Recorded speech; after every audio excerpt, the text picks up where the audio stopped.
दाबो बावाखै नोंखौ नेनो। नेगासिनो दङ दाबोनो सोनाबा जारौ साना लासैनो दोबैजेनबाय। नोंजों खुगा रुजु रुजु रायज्लायनो अरायबो हांखुरमोन आं, नाथाय सोनाब फैसालिनि दोबैहां सानाबो हरखाबनो ट्रान्सलेट खालामो आंनि थाइनै मेगनखौ।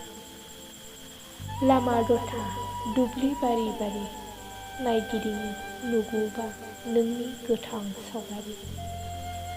नुनो मोनासै माथो बहा बोरो दाखा दाखा जोमैया अख्रां साग्लोबफैनाय बादिसो आंनि जिउआवबो खोमसि साग्लोबफैबाय।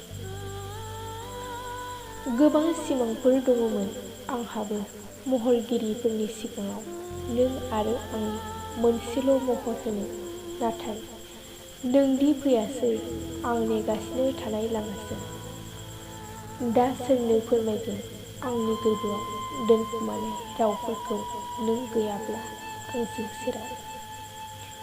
थेवब्लाबो नेगासिनो दं नोंनि फैगोन मिजिं लाना, नोंखौ लोगो हमना नोंजों खोथा रायलायनो दान खोमसि हरब्लाबो नोंखौ नेनो बावाखै।